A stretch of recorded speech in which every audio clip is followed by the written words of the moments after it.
Современный материальный мир до жути боится смерти.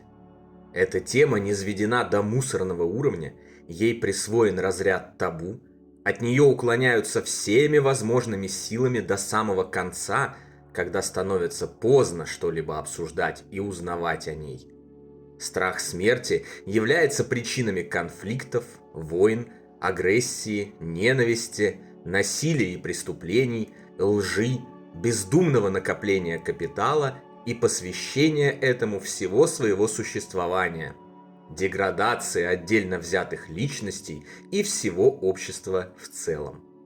Страх смерти, нежелание говорить о ней, узнавать, что происходит после нее, приводит к серьезным проблемам не только в земном, плотном мире, но и на той стороне, где после смерти физических тел в огромных количествах оказываются сбитые с толку ничего не понимающие люди.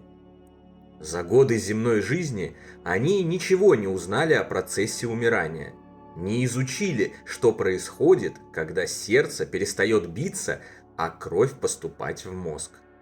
В итоге годами и даже десятилетиями, иногда веками, они остаются в низших духовных сферах, привязанными к земле, пребывают в полукоматозном состоянии, продолжают цепляться за физическую жизнь, исполнять привычные ритуалы и отказывают себе в возможности переместиться в более высокие, прекрасные духовные сферы, чтобы начать там новую жизнь и продолжить развитие. Определенные тенденции в организации массового изучения смерти и процесса умирания благодаря прорывным работам пионеров науки о смерти, тонатологии, докторов Реймонда Моуди, Элизабет Кюблер-Росс и их последователей начались и понемногу укрепляются в западном мире. В целом же по планете, в том числе и у нас, в этом вопросе продолжается мрачное средневековье. Постыдная тема жизни после жизни замалчивается, очерняется, покрывается насмешками, авторов работ о ней ехидно отправляют к психиатрам, от нее отмахиваются и в лучшем случае откладывают на потом. Никто оттуда еще не вернулся и не рассказал, и не надо об этом думать сейчас, умрем, там и разберемся. Известный способ уйти от обсуждения этой важной темы сейчас. Но этот подход не работает. Потому что когда наступают последние дни, и человек неизбежно осознает важность знания о том, куда и как ему предстоит отправиться, разбираться уже поздно.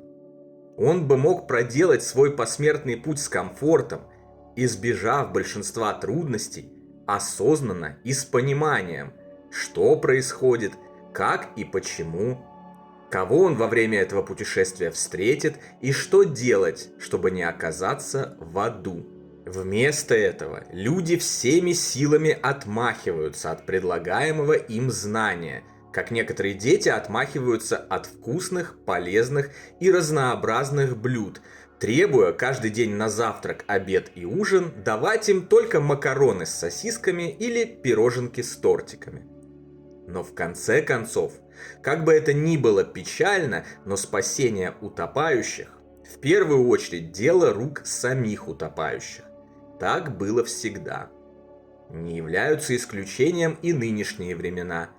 Пока человечество не осознало важность изучения процесса умирания и перехода на ту сторону, каждый должен решать для себя сам, открывать ему потусторонний мир еще при жизни, тем самым создавая себе лучшие условия перехода и решая большую часть возможных проблем на этом пути, или отмахнуться от знаний, дождаться смертного часа и действовать как слепой котенок, принимая на себя все возможные последствия. Полную прострацию в связи со случившимися переменами, привязку к земле, пребывание в мрачных, холодных и жестоких духовных сферах, наполненных не самыми приятными существами. Если, несмотря на все препятствия, чинимые скептиками и невежественными людьми, вами все же принято здравое решение об открытии дверей в потусторонний мир, хотя бы и просто ради интереса, на всякий случай, то как человек, ранее уже прошедший этим путем, я рад подсказать вам нахождение ключей к этой двери. Конечно, она не открывается прям совсем просто, через какое-то одно учение, через какой-то один небольшой источник, как многие того желают, через какую-то одну легкую книжицу. Не хочу я изучать 100 источников. Ты мне дай одну небольшую книжку, где все описано и доказано. Тогда я, может, и поверю. Все время кричит мне один из моих приятелей, начисто отказывающийся от открытий духовного мира и с каждым годом погружающийся в материю все больше, что неизменно сказывается на его умственном развитии и отношении к окружающим. Но не такой уж это и сложный процесс – получения знаний о продолжении нашей жизни после сброса бренного тела, чтобы закрываться от него всеми возможными силами. Любая истина надежно открывается только через комплексный процесс познания. Когда массив знаний комплектуется из множества разных источников, в полученной информации выявляются закономерности и совпадения, отсекаются противоречия, и таким образом определяется ядро истины. Когда речь идет о не до конца изученной области знаний, такой процесс эффективен вдвойне. Полученное таким образом знание для самого его носителя становится уверенным и доказанным, избавляется даже от тени сомнений, дает возможность передавать его другим и менять мир к лучшему. Вот эти 10 ключей, вместе уверенно отмыкающие дверь в потусторонний мир. Какие-то из этих ключей мы уже подробно разобрали в предыдущих видео, о других обязательно будем говорить в следующих выпусках. По каждому из этих ключей я предложил вам источники литературы в ссылках раздела о канале и наших книгах цикла «Жизнь после жизни есть, я знаю». Любой желающий обязательно приоткроет дверь за черту, даже если как следует исследует хотя бы один ключ. Если же один за другим собрать и изучить все ключи, факт продолжения жизни после жизни засияет своей очевидностью и неоспоримостью, произойдет необратимое очищение от страхов земного мира, а на душе воцарится спокойствие, покой и уверенность в неизбежной и приближающейся с каждой минутой новой встречи с нашими усопшими родными и любимыми. Ключ первый. Древние верования. Наши древние предки знали о смерти и умирании гораздо больше, чем мы. Обратившись к их знаниям, мы находим там потрясающие свидетельства о продолжении жизни за гранью физического существования с огромным количеством подробностей, во многом совпадающие с современными свидетельствами пациентов, переживших клиническую смерть. Тибетская книга мертвых, или Бардот Хёдол, например, является одним из самых лучших и признанных источников древних знаний о посмертном пути человека. Ключ второй. Библия. Хотя Писание и было множество раз изменено, цензурировано и переписано на протяжении тысячелетий в угоду руководителям церкви, их целям и задачам по управлению паствой, хотя из него постарались изъять любые подробности о существовании человека в мире той стороны, в Библии все еще остались немногочисленные, но критически важные свидетельства о продолжении жизни после смерти. Они сокрыты в словах нескольких известных личностей, от самого Иисуса Христа до апостола Павла. Ключ третий. Околосмертные переживания. Уже проведенные и ведущиеся сейчас масштабные исследования околосмертных переживаний, или сокращенно ОСП, людей после клинической смерти или критической опасности, ОСП слепых и глухих, детских ОСП, ОСП инвалидов демонстрируют не только наиболее современные и уверенные доказательства продолжения жизни после жизни, но и совпадения со всеми остальными ключами к потустороннему миру. Ключ четвертый. Медиумизм и экстрасенсорика. Существование одаренных психически людей, способных заглянуть за завесу и организовать общение с так называемыми мертвыми, непреложный, доказанный многократно факт. Несмотря на огромное количество мошенников и шарлатанов, обманывающих доверчивых людей, что умело используют скептики для отрицания феномена медиумизма и экстрасенсорики в целом, истинные носители психического дара продолжают рождаться, работать и формировать уверенные доказательства жизни за чертой. В конце концов, среди бизнесменов и юристов тоже огромное количество мошенников, но это же не мешает нам находить честных людей и пользоваться их услугами. Непонятно, почему медиумам и экстрасенсам многие, особенно скептики, отказывают в таком же подходе. Ключ 5. Видение на смертном одре. На протяжении тысячелетий умирающие люди за некоторое время до смерти видят приходящих к ним ранее умерших родственников, любимых и друзей, ангелов, существ света и прочих сущностей. Они видят открывающиеся порталы, пейзажи той стороны, испытывают умиротворение и радость от этого. Многие заслуживающие доверия медицинские работники неоднократно свидетельствовали о таких случаях и описывали их в своих статьях и книгах. Рассказы умирающих и свидетелей видений на смертном одре также в целом обнаруживают совпадения с другими ключами. Ключ 6. Посмертные коммуникации. Явление призраков, умерших, голосов, эффект присутствия, символические знаки и послания от наших ушедших на тот свет родных и любимых, а также прочие посмертные коммуникации случаются повсюду, в любых группах населения, независимо ни от каких различий между людьми. Изучение и классификация этих феноменов показывают совпадения и закономерности, делающие неоценимый вклад в массив доказательств в жизни после жизни.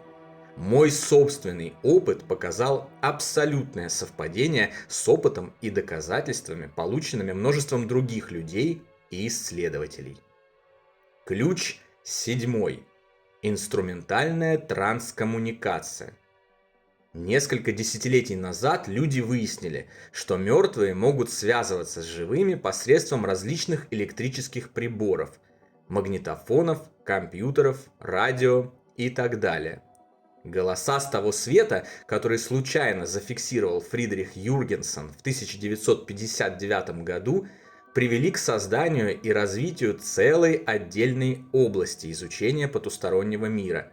Она называется инструментальная транскоммуникация. К сегодняшнему дню получено множество убедительных доказательств феномена электронного голоса, доносящегося до нас с той стороны. Ключ 8.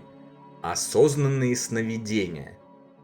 Сон считается маленькой смертью, поэтому ничего удивительного в том, что, как и смерть, сон может быть осознанным, нет. Судя по всему, во время сна наше сознание может путешествовать по некоему пограничному между тем и этим миру в одном из тонких тел – теле сновидений. В осознанных снах возможны встречи с умершими и любая деятельность, которую только может вообразить сновидящий. Как и на том свете, определяющей в мире сна становится мысль. Феномен осознанных сновидений долгое время отрицался наукой и только в последние годы был признан ей и получил должное внимание. Сейчас осознанные сны исследуются в лабораториях по всему миру и вносят свой вклад в доказательство факта существования сознания человека или души, независимо от физического тела. Ключ 9. Внетелесные путешествия. Помимо путешествий по другим мирам во снах, человек может покидать свое тело и во время бодрствования, посредством особых умений, инициируя процесс, который называется «выход из тела». Множество людей по всему миру освоили эти умения и каждый день покидают свои тела, чтобы совершать захватывающие путешествия по миру, которые называют астралом, чем наглядно доказывают факт существования сознания отдельно от тела и возможность его выживания после окончательной гибели физического тела. Наиболее качественно и подробно процесс внетелесных путешествий описал в своих книгах американский инженер Роберт Монро. Ключ 10. Регрессивный гипноз. Удивительно, но факт. Абсолютное большинство совершенно разных людей, образованных и не очень, склонных к творчеству и фантазиям и нет, умных и глупых, богатых и бедных, проходя через регрессивный гипноз, попадают в свои прошлые жизни и в жизнь между жизнями в духовном мире. Все они, даже те, кто до тех пор не знал ничего о регрессивном гипнозе и жизни после смерти, рассказывают очень схожие вещи, обнаруживая совпадения в главном. Жизнь человека совершенно точно не ограничивается 60-70 годами пребывания на Земле. Есть другие отрезки нашего пути, которые вместе, судя по всему, образуют нашу вечную жизнь как бессмертных духовных существ. Некоторые из приведенных ключей я уже подробно раскрыл в предыдущих видео, другие буду разбирать далее. По всем ключам предложены источники литературы, которую в целях получения системного комплексного знания я настойчиво рекомендую изучать. Пока я лишь вскользь коснулся осознанных сновидений и внетелесных путешествий. Это темы моих будущих подробных исследований и экспериментов. Я обязательно поделюсь с вами своими выводами по ним, когда придет время. Реинкарнацию же я выношу за скобки своей деятельности и полагаю темой исследований этапа нахождения уже на том свете, так как интуитивно чувствую, что она безусловно существует, но является одним из финальных звеньев в циклах нашего вечного существования. Постижение ее механизма, какие-либо однозначные выводы и уверенные ответы на этапе нахождения в земном мире, на мой взгляд, невозможны и заранее обречены на провал. Огромный массив знаний, наполненный из разных источников, разными людьми, в разных точках планеты, разными способами, средствами и инструментами, методами познания, в разные времена, на протяжении тысячелетий, обнаруживает множественные, потрясающие совпадения между данными проведенных исследований потустороннего мира и их выводами, невероятное количество закономерностей и тем самым уверенно доказывает выживание личности после смерти физического тела. Сегодня пришло время каждому собрать ключи от двери в потусторонний мир, открыть ее и узнать о том, что происходит в процессе так называемого умирания и что нас ждет после так называемой смерти. Узнать, уяснить, передать это знание другим и таким образом помочь всем людям избежать подводных камней и трудностей путешествия на ту сторону, которая ждет каждого из живущих, независимо от того, верит он в жизнь после жизни или не верит. В конечном итоге это избавит мир от страха смерти, а значит и от войн, криминала, насилия и жестокости.